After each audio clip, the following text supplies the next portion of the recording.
ऐसे इस धराधाम को पवित्र करने के लिए हमारे ठाकुर जी की परम भक्ता भक्तिमती श्री मीराबाई का प्रादुर्भाव हुआ। माधवी गोपी, जिस गोपी ने अपना मुख छुपाया ठाकुर जी से अपनी मां के कहने पर, बहुत ध्यान से सुनिएगा, जिस गोपी ने अपना मुख छुपाया मां के कहने पर ठाकुर जी से, जब उसने ठाकुर जी को देखा तब उसके मन में आया कि अरे मां, विश्व की मां तो बालकों का कल्याण करने वाला पथ दिखाती है, पर आपने मुझे कैसा मार्ग बताया?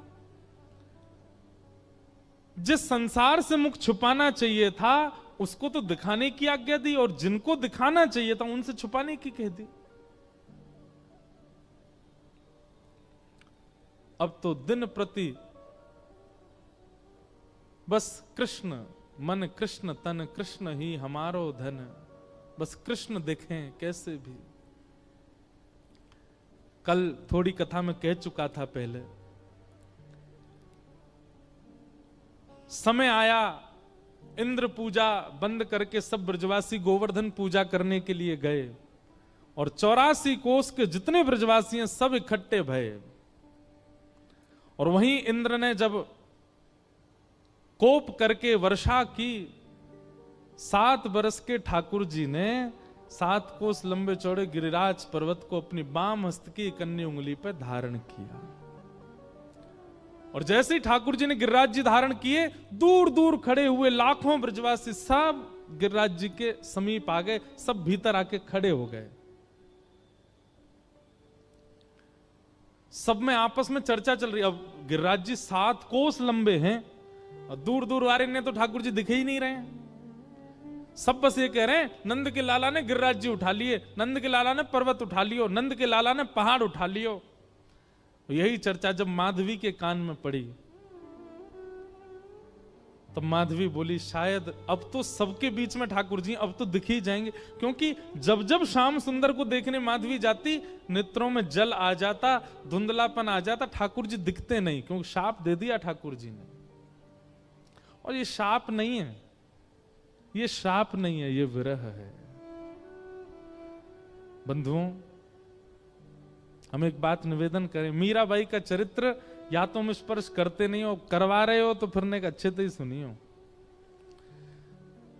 इस स्थिति में ना आना पड़े इसकी प्रार्थना कीजिएगा, क्योंकि अब कलिकाल ऐसा बचा नहीं है कि आप इसको सहन कर पाओ।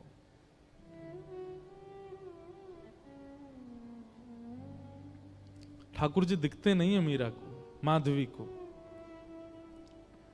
लेकिन आज सोचने लगी सबके बीच में ठाकुर जी खड़े, यहां तो मैं छुप के देख ही लूं उनको, शायद दिख जाएं। और अनेक प्रयास करके दूर से जैसे तैसे भीड़ छांटती भई मीरा, माधवी, मीरा उनका कलयुग का नाम, माधवी द्वापर का नाम। माधवी जैसे ही पहुंची, त्रिमंगलली श्याम सुंदर अपने बाम हस्त की कन्नी उंगली के नख पर गिरिराज जी धारण करके खड़े हैं, अपने दाहिने हस्त से मुरली अधर पर रख करके और कोमल उंगलियों से सुंदर बीच बीच में ध्वनि बजा रहे हैं। नंददास जी उसका वर्णन करते हैं, कान्हा कुंवर के कर पल्लव पर मानो गोवर्धन नृत्य करे, ज्यों ज्यों तान उठत मुरली में त्यों त्यों लालन अधर धरे। मेघ मृदंग मृदंग बजा, मेघ मृदंगी मृदंग बजावे, मेघा को जल यों जो झरे। ग्वाल ताल दे नी को गावे, गायन को जो सुर भरे। देत आशीष सकल ब्रज नारी, नंद दास के तिमिर हरे।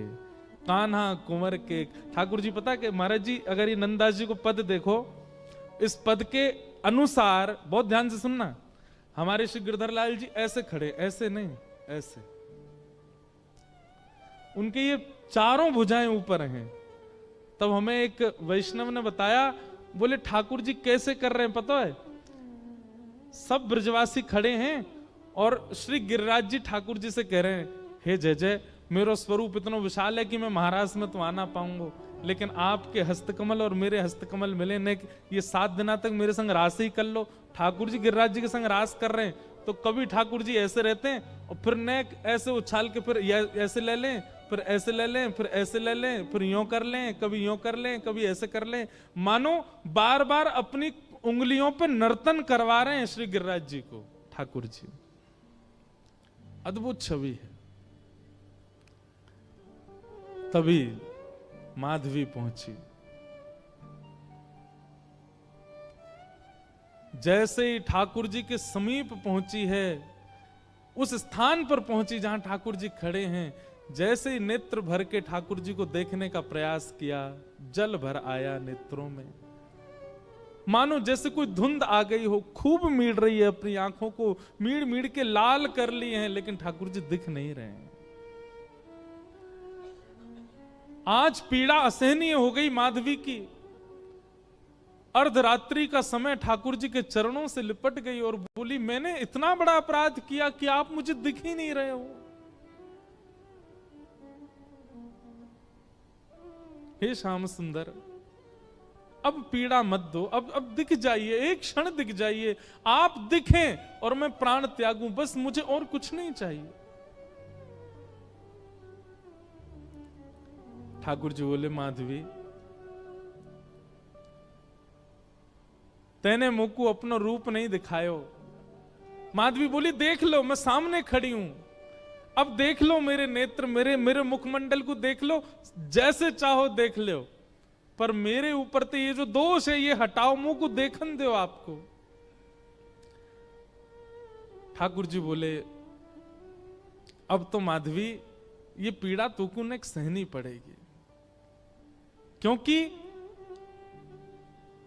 वस्तु का मूल्य तब चित्त में ज्यादा बढ़ता है जब वह वस्तु समीप हो पर मिले ना। और प्रेम लक्षणा भक्ति में जितना विरह होगा, जितनी व्याकुलता होगी, जितनी तड़प होगी, उतना वह प्रेम पुलकित होगा, उतना वह प्रेम लक्षणा भक्ति का इत्र महकेगा और दूसरों को महकाएगा।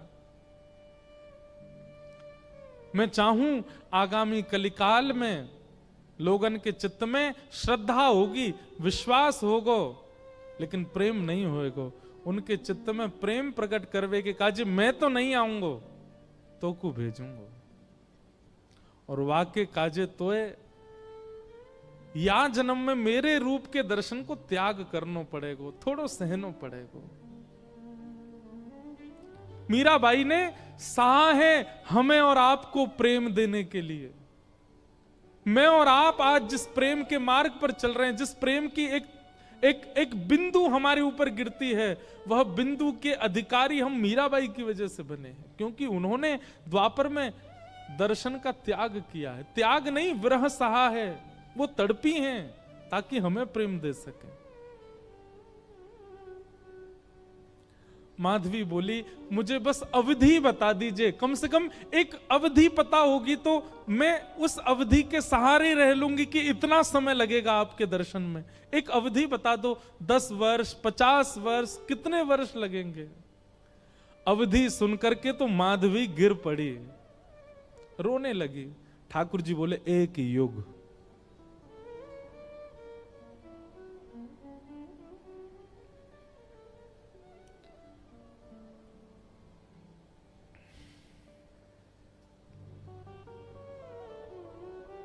हम क्या विरह सहते हैं जीवन में, किस लिए रोते हैं ठाकुर जी के आगे। क्या विरह दिया कहां उन्होंने हमें, जो माधवी को दिया। 1 युग का विरह।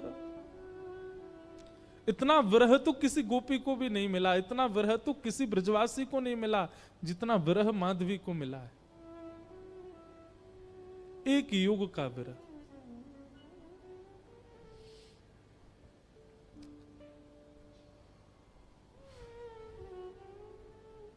लेकिन क्या करे, प्रतीक्षा के अलावा और कुछ नहीं है जीवन में। चरणों में रोती हुई माधवी जाने लगी। और एक वैष्णव का स्वरूप नहीं है आत्म दाह करना, चाहे तो त्याग दे शरीर, लेकिन नहीं। अब कृष्ण ने कहा है कि प्रतीक्षा करो तो करनी है। वो प्रतीक्षा के ही शब्द हैं जो मीराबाई लिखती हैं, जो शब्द हमारे हृदय को विदीर्ण करके भीतर प्रवेश कर जाते हैं। वो शब्द किसी 2, 4, 10 वर्ष की प्रेमिका के नहीं है, एक युग की प्रतीक्षा करने वाली प्रेमिका के शब्द हैं।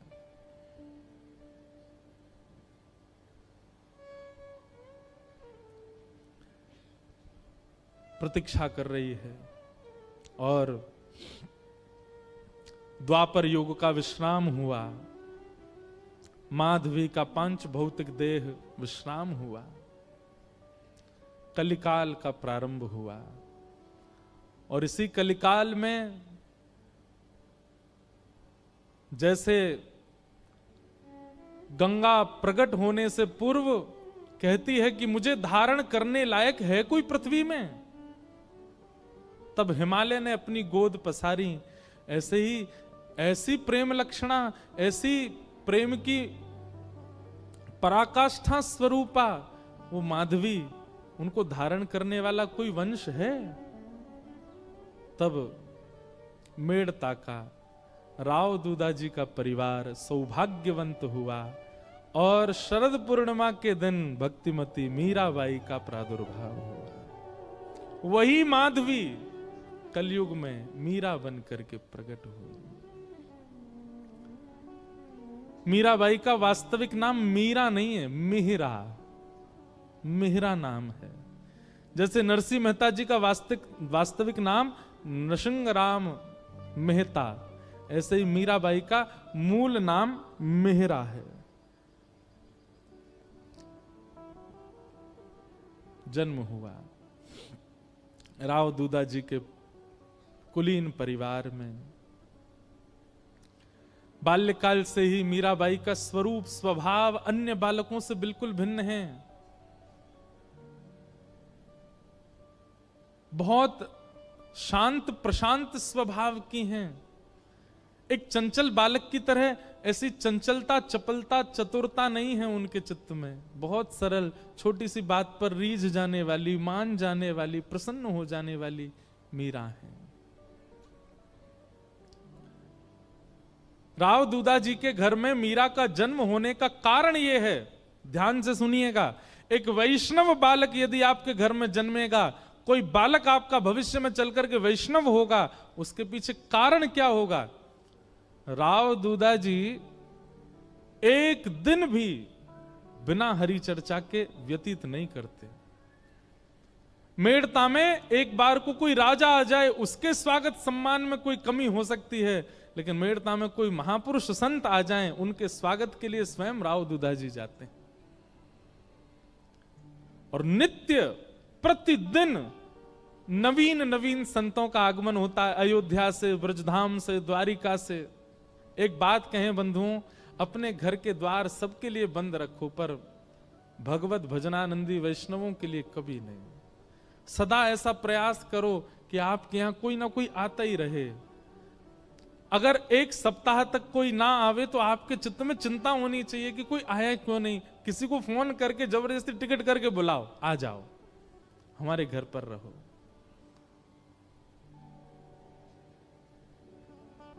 उनके भजन के जीवाणु घर में होते हैं, उसी से ही बालकों में भक्ति भाव प्रकट होता है। मीरा को ऐसे ही नहीं भेज दिया है राव दूदाजी के यहां, क्योंकि उनके यहां नित्य सत्संग होता है। वर्षों से, मीरा के जन्म से पहले से ही नियम है सत्संग का। धीरे धीरे मीराबाई बड़ी होने लगी, कथाएं सुनती हैं। जोशी जी कथा सुनाने के लिए आते हैं, मीराबाई सुनकर के प्रसन्न हो जाती हैं। प्रश्न पूछती हैं, ऐसे ऐसे प्रश्न पूछती हैं कि जोशी जी ही स्तब्ध हो जाते हैं। मीराबाई का स्वभाव ऐसा बताया गया कि कोई पूछता कि आप कौन हो, तो मीराबाई अपना परिचय ऐसा नहीं देती कि मेड़ता नरेश महाराज राव दूदाजी की मैं पौत्री हूं, बल्कि अपना परिचय ऐसे देती हैं, परम गौभक्त संत सेवी परम सत्संगी श्री ठाकुर जी राधा माधव की नित्य लीला नित्य सेवा में प्रवीण श्री राव दुधा जी की मैं पौत्री हूं। वो कभी ऐसा परिचय नहीं देती हैं कि इतने बड़े राजा घराने की मैं पुत्री। ये गुण भागवत में लिखा है कि परम भागवत कभी भी अपने उच्च कुल, अपनी जात, अपनी आदि आदि के प्रभाव में नहीं रहता। मीराबाई ऐसी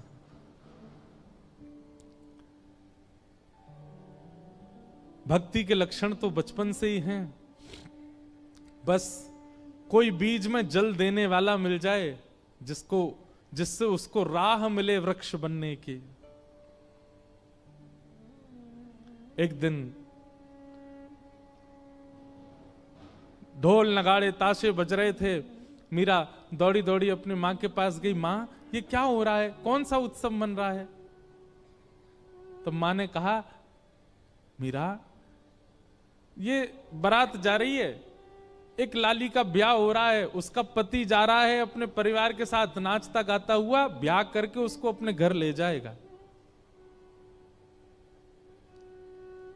मीरा कहती है,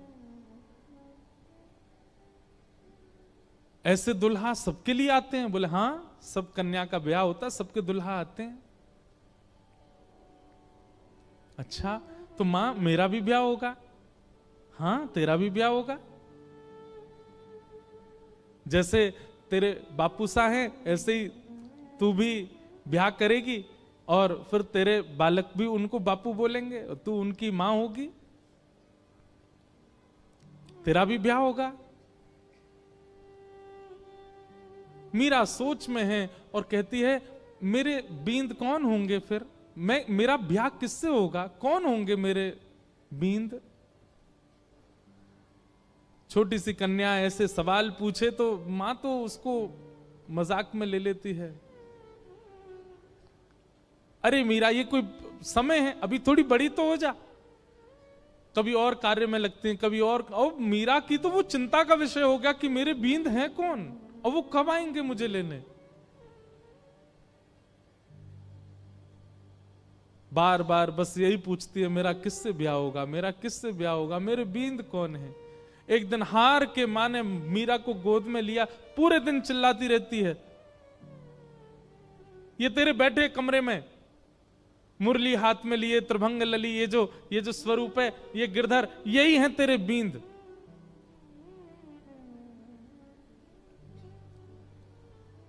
स्वरूप देखा ठाकुर जी का और मां ने कह दिया यही है तेरे बींद, तो मीरा के चित्त में ऐसा विश्वास प्रगाढ़ हो गया कि यही है मेरे बींद और कोई नहीं। अब तो मीरा की स्थिति ऐसी हो गई, वो कक्ष में जब जाती है तो ठाकुर जी की ओर भी बहुत झुकी हुई नजरों से देखती है। ज्यादा मतलब व्यवहार ऐसा करने लगी कि मानो सच में ही ये उसके बींद हैं।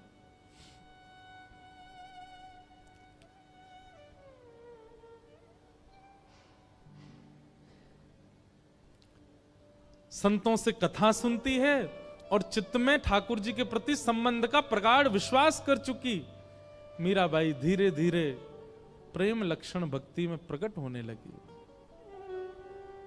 एक दिन एक संत का आगमन हुआ और वे अपने प्रवचन के समय अपने बगल में ही अपने गिरधर गोपाल को विराजमान करके प्रवचन कर रहे थे। और छोटी सी मीरा, उनको एक ही चीज की प्रतीक्षा होती थी पूरे दिन की, मां मुझे सत्संग में लेके कब जाएगी। और जैसे ही मीराबाई पहुंची, छोटी सी मीरा कथा सुनते सुनते दृष्टि पड़ी बगल में बैठे हुए गिरधर स्वरूप पर, वो गिरधर गोपाल पर। अपलक नेत्रों से केवल ना प्रवचन सुन रही है ना महाराज जी को देख रही है, वो तो उनके ठाकुर जी को अपलक नेत्रों से देख रही है। और बीच बीच में मानो जैसे नेत्रबंद हो जाते हैं और उसको कुछ ब्रजमंडल जैसा दिखने लगता है। उसको कभी कभी वर्षा दिखती है, कभी कभी गिरिराज जी धारण करके ठाकुर जी खड़े हैं और एक गोपी चरण से लिपट करके रो रही है। ऐसा दृश्य उसके चित्त में आने लगा, मानो अपने पूर्व जन्म की स्मृतियां चित्त में प्रकट होने लगी।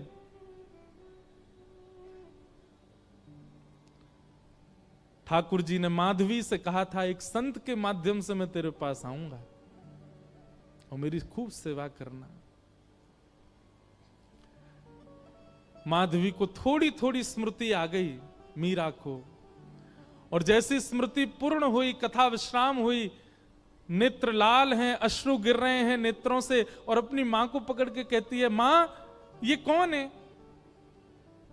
मां कहती है, ये महात्मा है, कथा सुना रहे हैं, साधु जी हैं। नहीं, ये नहीं, इनके बगल में जो बैठे हैं वो कौन है?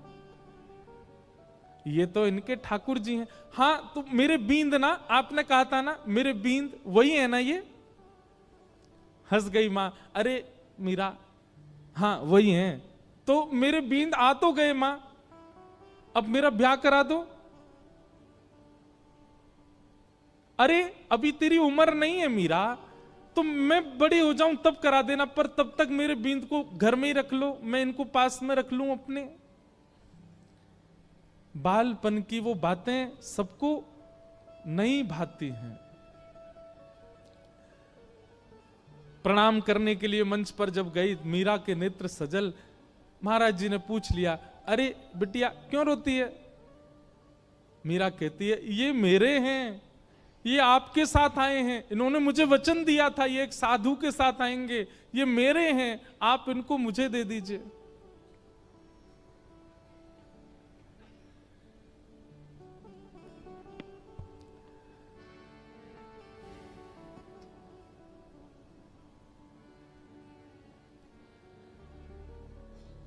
ये मेरे हैं।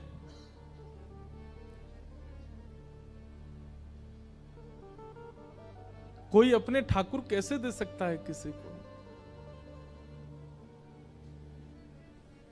और वो भी पूजा के ठाकुर जी हो तो दिए भी जाएं, लेकिन जिनसे स्नेह प्रेम के लाड़ के ठाकुर जी, वो किसको कैसे मिल जाएंगे?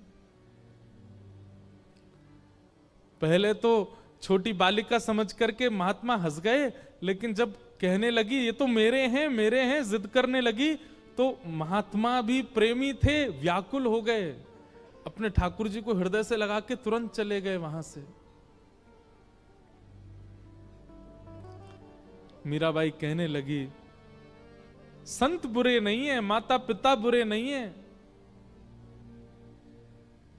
आप ही मेरे पास आना नहीं चाहते हो। अरे और कितनी प्रतीक्षा कराओगे? मैं कब से प्रतीक्षा करती हूं, अब आ तो गए हो एक महात्मा के द्वारा, अब आ क्यों नहीं जाते मेरे पास? मां डांटती है, पिताजी डांटते हैं, सब घर के लोग समझाते हैं, पर मीरा की एक अलग जिद है। एकांत में बैठी रहती है, ना खाती है, ना पीती है, ना खेलती है, बस चिंतन करती है और रोती रहती है।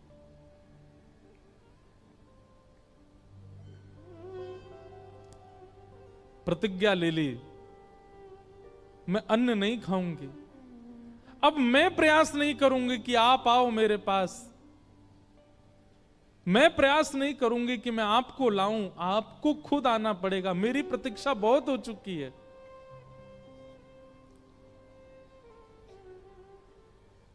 वहां महात्मा ठाकुर जी की सेवा शयन करा करके जैसे शयन में गए, ठाकुर जी उनके स्वप्न में आ गए, और स्वप्न में आकर के बोले, बाबा आपने मेरी खूब सेवा करी, खूब मेरे 56 भोग लगाए, खूब मोकू लाड़ प्यार कियो, खूब मोकू डुलायो, इतनो भाव से मेरी सेवा करी बाबा, पर अब आपकी सेवा पूरी है गई। जो बालिका आज कथा में आई, मैंने वाकू वचन दियो है कि मैं आपके माध्यम से आऊंगा, आप उनको जाए के मुंह को दे दो। अब जब ठाकुर जी ही स्वयं आज्ञा कर दें तो फिर कोई कैसे मना करे? रात्रि, अर्धरात्रि का समय महात्मा उठे, अपने ठाकुर जी को हृदय से लगा के खूब रोए, जय जय मेरी सेवा में कोई कमी रह गई? नहीं नहीं, कोई कमी नहीं बाबा, मैं तो बहुत प्रसन्न हूं, पर अब कछु दिना आप एकांत में भजन करो, फिर मेरी प्राप्ति हो जाएगी। अब आप तो चले जाओगे, फिर मेरी सेवा कौन करेगा? या हमारे सेवा विस्तार के लिए वह कन्या को मोह दे दो। और अर्धरात्रि का समय, नन्ही सी मीरा अनशन व्रत पर मानो बैठी हो, और महात्मा पहुंच गए। ले मीरा है गिरधर तेरा, ले मीरा है गिरधर तेरा। अपने ठाकुर जी को लेकर के गए। सेवा बड़े भावत करियो, सेवा बड़े भावत करियो, रखियो नाने नानेरा हो, रखियो ने नानेरा। बेटी ले मीरा है गिरधर तेरा, ले मीरा ले गिरधर तेरा। मीरा के चित्त में पीड़ा भी हो रही है और वो नाच भी रही है। नाच इसलिए रही है कि आज मानो जैसे वर्षों और युगों का विरह समाप्त होगा, पर पीड़ा इस बात की है कि मैं एक वैष्णव की सेवा ले रही हूं। उन महात्मा के नेत्रों के आंसू मीरा को बहुत, ये एक वैष्णव का स्वरूप हो जाता है। वो स्वयं पीड़ा में रहना मंजूर रखता है, पर अन्य किसी वैष्णव की पीड़ा देख नहीं पाता।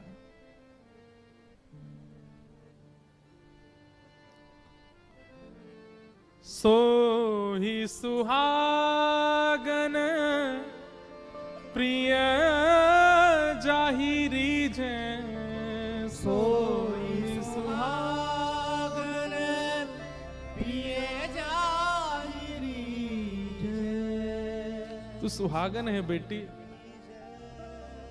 ये पहले मुझसे रीझे थे, मेरे पास आए, लेकिन अब ये तो से रीझ गए हैं। मैं अपनी तरफ से नहीं दे रहा हूं, ठाकुर जी ने आके मुझे आज्ञा दी है कि वो तोते सेवा कराना चाहें। सो ही सुहागन। बंधुओं, इस पंक्ति को नित्य गाया कीजिए। अपने ठाकुर जी को देखते हैं जब मंदिर में विराजमान, आप कितने सौभाग्यशाली हो, ठाकुर जी आपसे सेवा करा रहे हैं। उनके प्रति पाषाण बुद्धि मत रखा कीजिए। आपका कोई तो ऐसा गुण है जिसके कारण ठाकुर जी आप चले जाते हैं बाहर, आप आ जाते हैं कथा, मैं आ जाता हूं कथा करने। हमारे ठाकुर जी कक्ष में बैठे रहेंगे, खड़े रहेंगे, जैसे सुलाओगे सो जाएंगे, जहां बैठाओगे बैठ जाएंगे, जो खिलाओगे पालेंगे। अपनी कोई इच्छा इतनी, अपने जिनको हम अपना कहते हैं पत्नी बच्चे, वे भी लड़ लेते हैं कि हमें ये चाहिए, पर हमारे ठाकुर जी को भी नहीं लड़ते। आप पीली पोशाक पहना दो राजी, आप लाल पोशाक पहना दो राजी, आप दाल चावल खिला दो राजी, आप कड़ी चावल पवा दो राजी, कुछ नहीं दूध का भोग लगा दो राजी।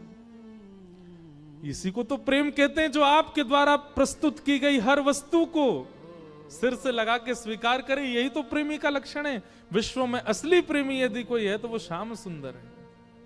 आपकी हर वस्तु को सहर्ष स्वीकार करते हैं, किसी में नोक झोंक नहीं कभी भी। सो ही सुहागन प्रिय जाहिरी जे, सोई सुहागन प्रिय जाहिरी जे। कैसा तेरा मेरा हो, कैसा तेरा मेरा।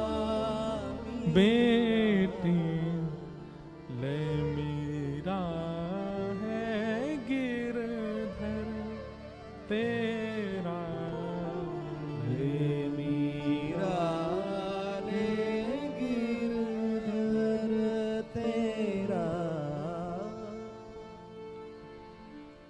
मीराबाई को ठाकुर जी दे दिए हैं।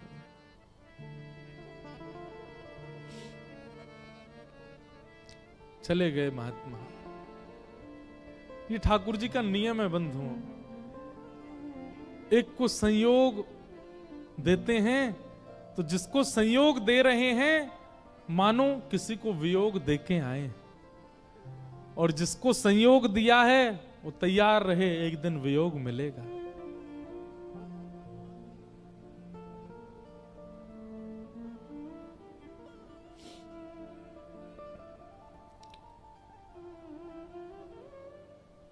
इसीलिए हमारे अष्ट सखा कहते हैं,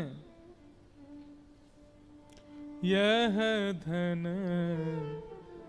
धर्म ही ते पायो, यह धन धर्म ही ते पायो, नी के राख यशोदा मैया, हम सब यशोदा हैं, यशोदा मैया, नारायण घर आयो, नारायण घर आयो, यह धन धर्म ही ते पायो। अब तो मीरा बस आनंद में रहती है, प्रसन्न रहती है, झूमती रहती है, मानो अब इससे बड़ा सुख उनके जीवन में और कुछ नहीं है, आनंद है। और तभी मैं बहुत सूक्ष्म सूक्ष्म मुख्य मुख्य भाव सुना रहा हूं। बस एक अवस्था हो गई मीराबाई की, प्रेम तो चित्त में खूब है, परंतु एक संकट का एक मानो बादल मंडरा रहा था मीराबाई के ऊपर। क्यों? अब मां, पिता, घर के सब बड़े सदस्य और राव दूदाजी तो पधार चुके हैं। मीरा बहुत रोई जब दादाजी गए, क्योंकि वही थे जो भक्ति मार्ग में लेके आए मीरा को। संकट इस बात का है कि अब सब चर्चा करते हैं कि मीरा का ब्याह करो। एक दिन मीरा अपनी मां से लड़ने लगी, मां आप मेरा किससे ब्याह कर रही हैं? अरे मेवाड़ के राजा, मेवाड़ के राजकुमार राजा भोज, तुम जानती हो उनका पराक्रम, तुम जानती हो उनका बल, तुम जानती हो उनका ऐश्वर्य। अपनी मां से मीरा कहती है, तो फिर ये कौन है जिनको बचपन में आपने मेरा बींद बताया था? अरे बालापन की बात है, बचपन में ऐसी तू जिद कर रही थी इसलिए बोला। बोले मां आपने तो ऐसे ही बोल दिया, परंतु मैं तो चित्त में घर करके बैठी हूं कि यही मेरे बींद हैं और मेरा स्वभाव व्यवहार सब कुछ वैसा ही है। आप अपनी बात से कैसे मुकर सकती हैं मां? चुपचाप तैयार हो जा, तुझे देखने वाले आ रहे हैं। कौन समझे विरह वेदना। मीराबाई बैठी है अपने ठाकुर के सामने, मंदिर में ही बैठी है, कुछ विशेष श्रृंगार नहीं किया है। तभी भोजराज और पूरा परिवार सब आए।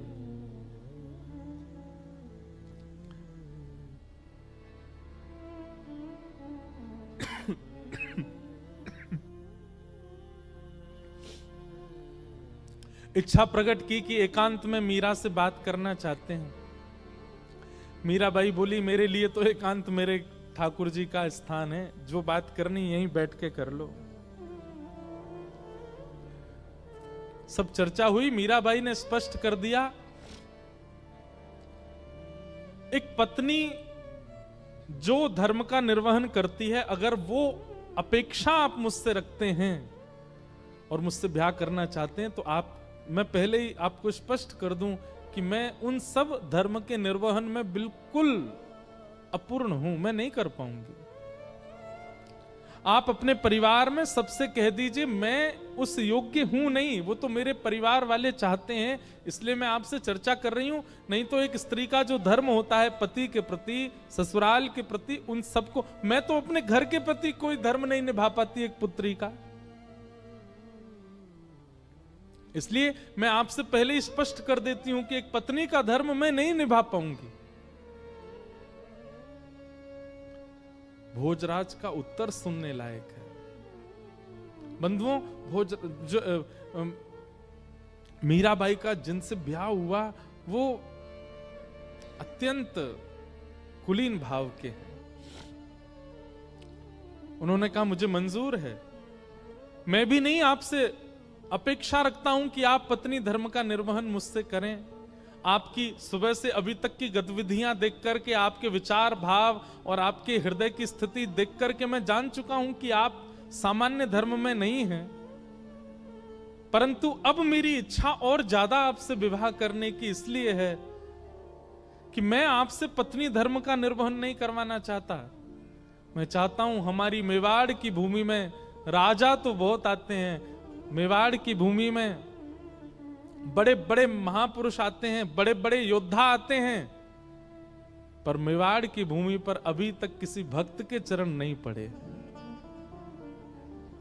यदि आप मुझसे विवाह करें और हमारी मेवाड़ की भूमि को अपने चरणों से और श्री गिरधरलाल जी के स्थापन से पवित्र कर दें, तो ये हमारे लिए बड़े सौभाग्य की बात होगी। मैं इस चर्चा को गुप्त रखूंगा, किसी के सन्मुख नहीं कहूंगा। ये मेरी और आपकी चर्चा है, सबको बताने के लिए विवाह का एक अभिनय होगा, परंतु मैं चाहता हूं कि आपके चरण हमारी मेवाड़ को पवित्र करें। बाकी जैसी आपकी इच्छा होगी, मेरी उसमें कोई अतिशयोक्ति नहीं होगी।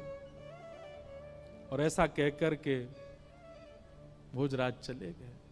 मीराबाई ने कोई उत्तर नहीं दिया। लेकिन प्राचीन भारत में कहां पूछा जाता है, सबने पक्का कर दिया ब्याह।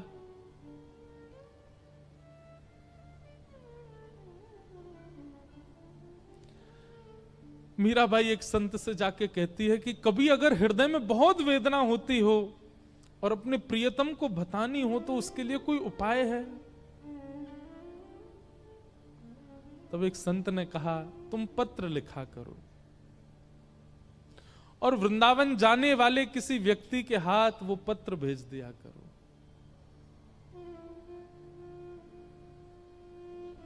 बहुत प्यारा पद है मीराबाई का। मीराबाई आज पत्र लिखने के लिए बैठी है और पूरे कक्ष में केवल खाली पत्र पड़े हैं, लिख नहीं पा रही है। बार बार एक एक पन्ना फाड़ती है, फिर कुछ लिखती है और लिख करके फिर उसको फेंक देती, फिर दोबारा लिखती है, फिर फेंक देती, फिर लिखती है। किसी ने आकर के कहा मीरा ये क्या करती है तू, इतने पत्र पड़े, ये सब क्या है?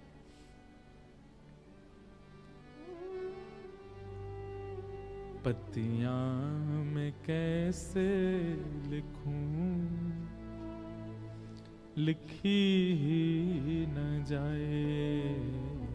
पत्तियां मैं कैसे लिखूं, लिखी ही न जाए। पत्तियां मैं कैसे लिखूं,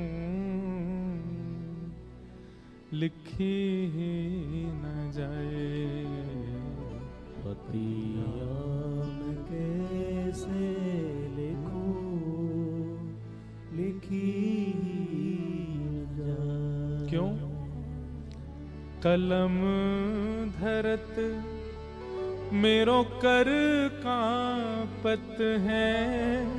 कलम धरत मेरो कर कांपत है। कलम धरत मेरो कर कांपत है। कलम धरत मेरो कर कांपत है। मीराबाई कहती है, मैं लिखने के लिए बैठती हूं, पहले तो शब्द याद नहीं आते और जैसे तैसे अपनी स्थिति। बंधुओं, एक बात याद रखिएगा, विरह की स्थिति शब्द बयां नहीं कर सकते। वो शब्द नहीं बता सकते कि आपकी स्थिति कैसी है। आप कितना भी प्रयास कीजिए बोलने का, बताने का, नहीं बता पाओगे, क्योंकि विरह प्रेम शब्द की इतनी क्षमता नहीं कि वो आपका विरह प्रेम प्रकट कर सके। लेकिन मीराबाई कहती है, जैसे तैसे मैं लिखने का प्रयास भी करती हूं। कलम धरत मेरो कर कांपत है, कलम धरत मेरो कर कांपत है। नैन रहे हैं झराए, हो नैन रहे झराए। और जैसे तैसे लिख भी देती हूं तो इतने नेत्रों से अश्रु गिरते हैं कि जो लिखा सब बह जाता है। पतियां में कैसे लिखूं, लिखी ही न जाए। पतियां में कैसे लिखूं, लिखी न जाए। पतियां में कैसे लिखूं, लिखी ही न जाए। पतियां में कैसे लिखूं, लिखी न जाए।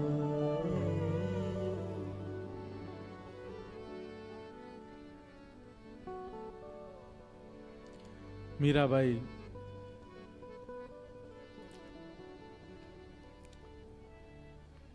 बस स्मरण करती हैं, वृंदावन की दिशा की ओर देखती रहती हैं। अभी भी विरह समाप्त नहीं हुआ है। घड़ी आई विवाह की, पूरा मेड़ता सजा है, परंतु होने वाली दुल्हन, उसके मुख पर बिल्कुल प्रसन्नता नहीं। मीराबाई ठाकुर जी के सामने बैठकर के केवल इतनी प्रार्थना करती है, मैं देह और आत्मा को अलग मानती हूं। मैं जानती हूं देह की क्रिया आप स्वीकार नहीं करते। देह भले ही कोई और वर्ण करके ले जाए, कम से कम आत्मा आपकी है, ये स्वीकार करके मुझे कैसे भी बता दीजिए कि आपने मुझे स्वीकार कर लिया। मुझे और कुछ नहीं चाहिए।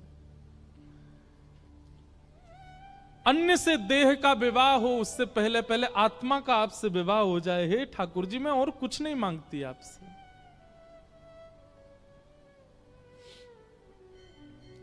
रात्रि में मीरा रोते रोते सोई हैं और तभी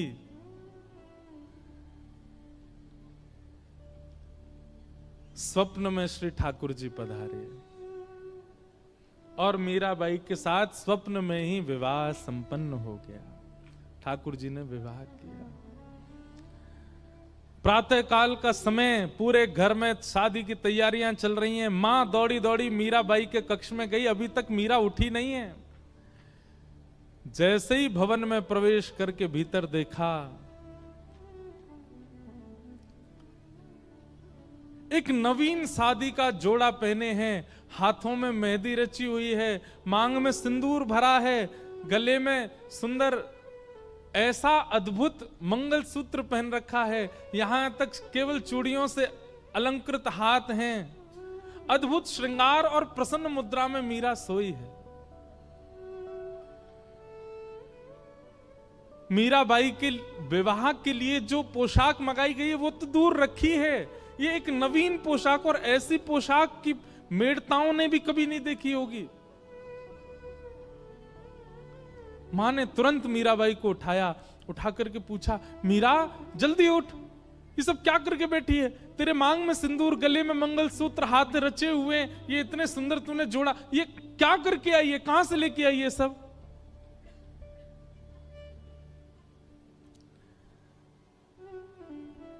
मीराबाई जोर से हंसी, अपना माँ का हाथ पकड़ के कहती है, माँ माई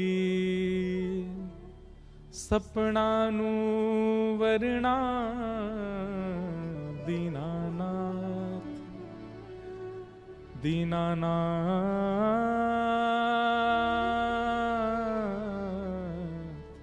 दीनानाथ। माई कल मेरा ब्याह हो गया। किससे ब्याह हुआ? बोले मेरे गिरधर लाल। मां मैं आपको कैसे वर्णन करूं? आप जो व्यवस्थाएं कर रहे हैं ना, ये सब फीकी हैं उस व्यवस्था के आगे। ऐसा सुंदर, ऐसे सुंदर पुष्प लगे थे, ऐसे सुंदर दावत बनी थी, ऐसे सुंदर सुंदर घोड़े हाथी सब आए थे। क्या बात बनाती है? कब हुआ तेरा ब्याह? किसने देखा तेरा ब्याह? मीरा कहती है, एक ने देखा हो, दो ने देखा हो तो कहूं 56 कोटा जना पधारया, दुल्हो श्री ब्रजनाथ,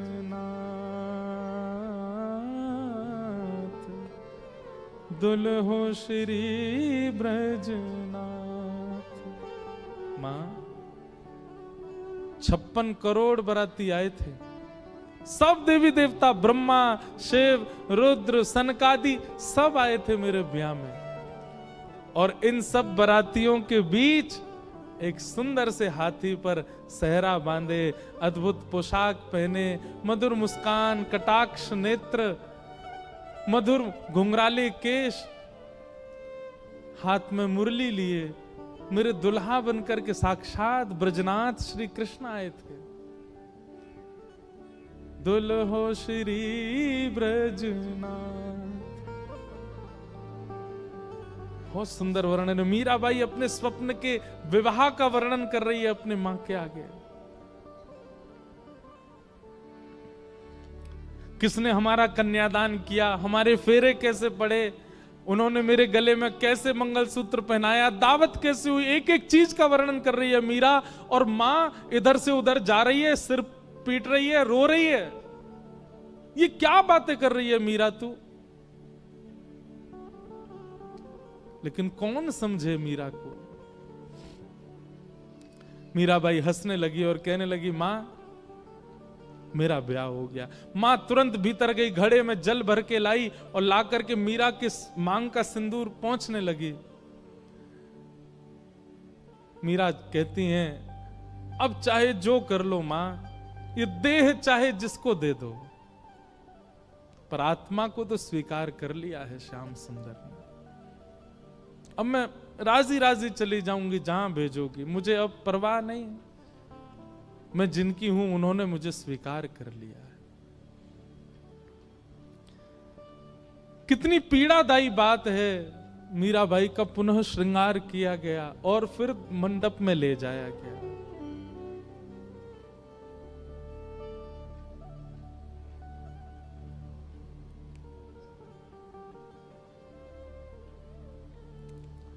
रो तो रही हैं, लेकिन किसको समझाएं, कोई समझ नहीं रहा है।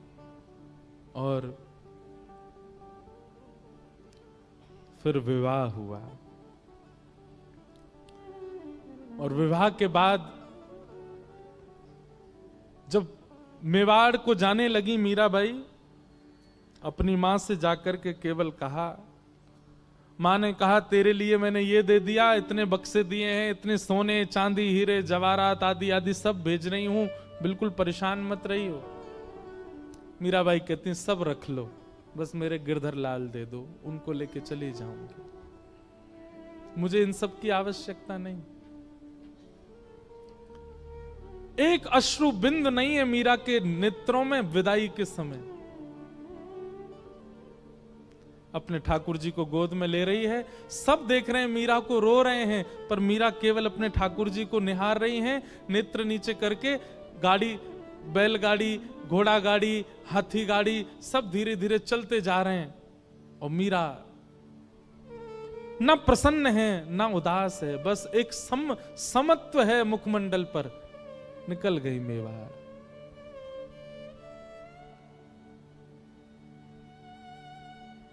मीरा का प्रेम कौन कह सकता है? इस तुच्छ मुख से कितना कहें उनका प्रेम। केवल त्याग है पूरे जीवन में और कुछ नहीं। आ गई, विवाह हो गया। विवाह के बाद उनके पति अनुकूल थे, उनके पूजा में कभी विक्षेप नहीं होने देते थे। लेकिन ठाकुर जी की पता नहीं कैसी लीला है कि जो अनुकूल होता है भक्ति में उसको दूर कर देते हैं। और एक दिन आगरा के युद्ध में पूरे परिवार में केवल मीरा का संग देने वाले उनके पति, उनको इतने बाण लगे कि वे मरणासन अवस्था में आ गए। मरणासन अवस्था में जब लाया गया, वैद्य ने लेप करके उनको जब कक्ष में लिटाया, मीरा दूर खड़ी खड़ी देख रही है और एक मित्र के भांति दोनों चर्चा करते हैं। लेकिन भोजराज मीरा के प्रति गुरु का भाव रखते हैं। भोजराज कहते हैं, मैंने आपका स्पर्श कन्यादान के समय किया था, आपके हस्त कमल का, परंतु अब मुझे लगता है मेरा अंत समीप है, उससे पूर्व में एक बार आपका स्पर्श करना चाहता हूं। मीराबाई कुछ नहीं बोली। तो भोजराज कहते हैं, मैं एक बार केवल आपके श्री चरणों का स्पर्श करना चाहता हूं।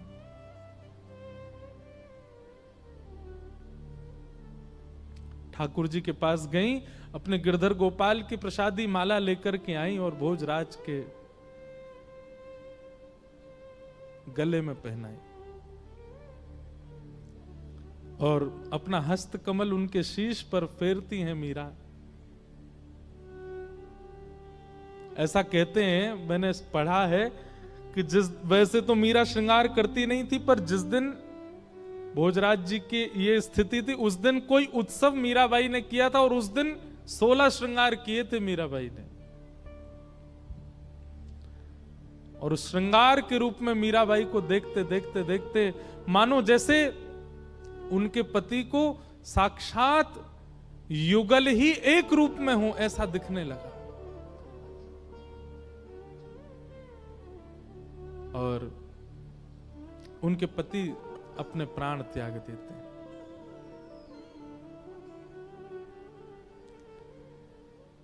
अब पूरे मेवाड़ में एक भी व्यक्ति मीराबाई के पक्ष का नहीं है।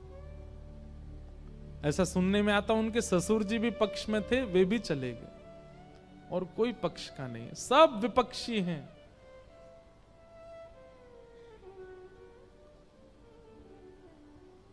खूब यातनाएं देते हैं, प्रताड़ना करते हैं, उपहास करते हैं, पर मीराबाई को इससे कोई फर्क नहीं पड़ता।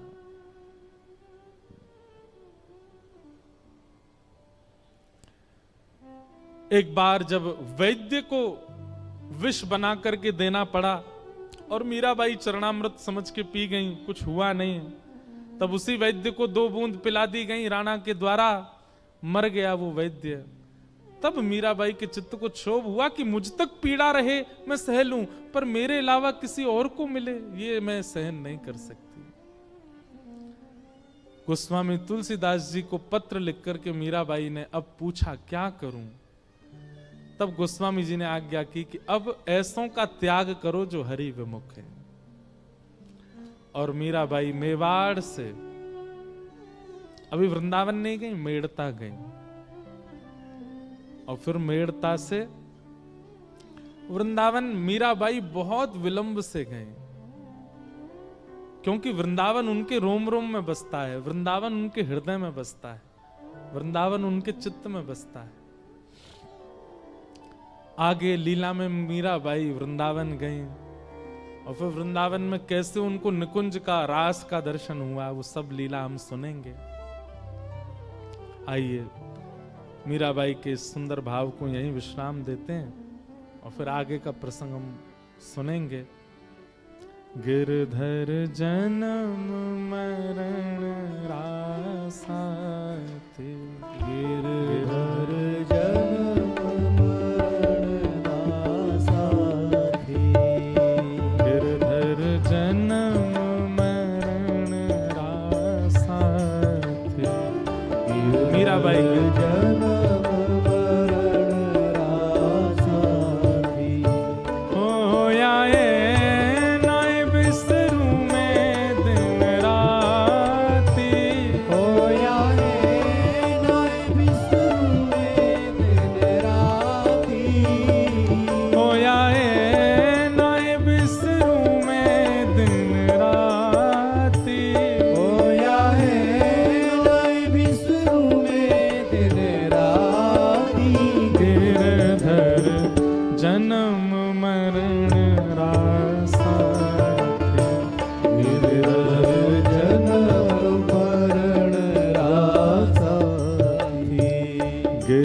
सुख पाती।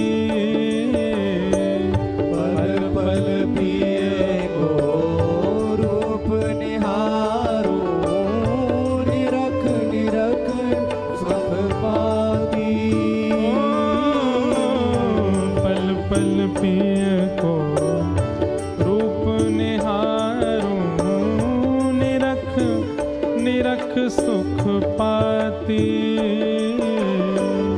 पल पल पिए को रूप निहारो, निरख निरख सुख पाती। ऊंचे चढ़ चढ़ पंथ निहारूं, ऊंचे चढ़ चढ़ पंथ निहारो, ऊंचे चढ़ चढ़ पंथ निहारूं, ऊंचे चढ़ चढ़ पंथ निहारो।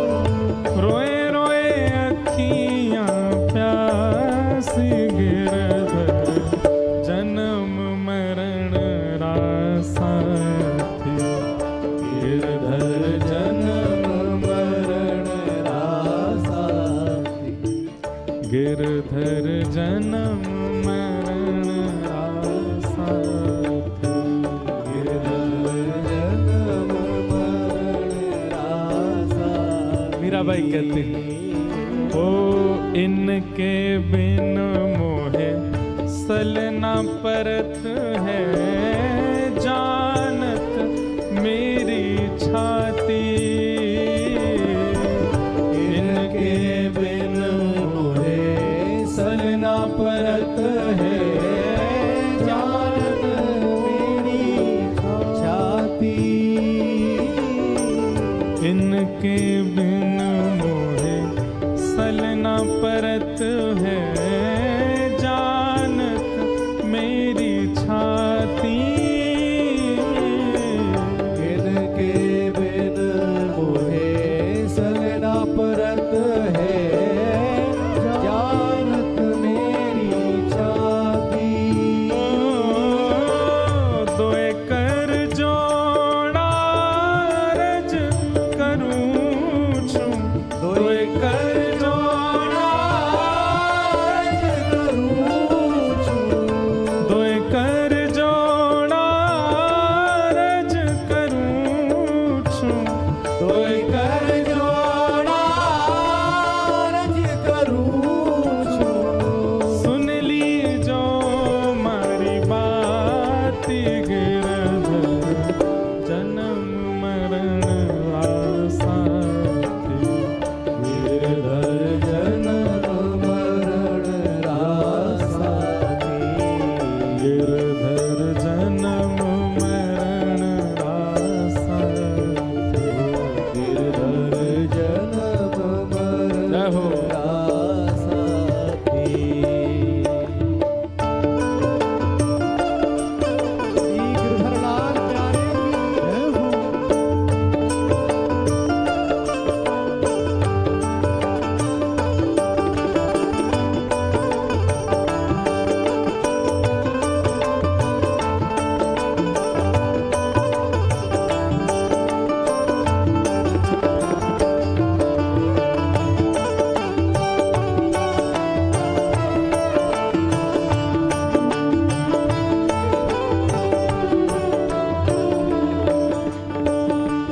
ओ यह संसार सकल जग झूठा, झूठा कुल रानाता। ये संसार सकल जग झूठा, झूठा कुल रानाता। यह संसार सकल जग झूठा, झूठा कुल रानाता। ये संसार सकल जग झूठा, झूठा कुल रानाता। मीरा के प्रभु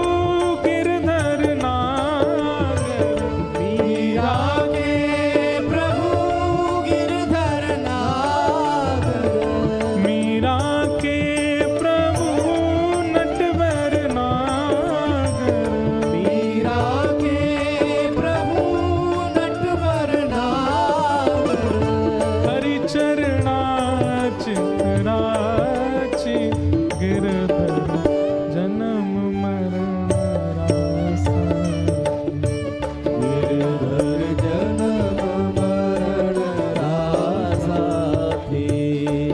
ओ मीरा के प्रभु गिरधर नागर मीरा के प्रभु गिरधर नागर मीरा के प्रभु नटवर नागर मीरा के प्रभु नटवर नागर हरि चरणा चितराच गिरधर जन्म मरण रासा गिरधर जन्म मरण रासा थे।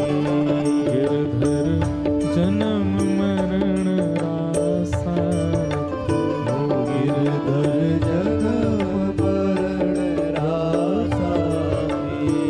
गिरधर जन्म मरण रासा गिरधर जन्म मरण रासा थे।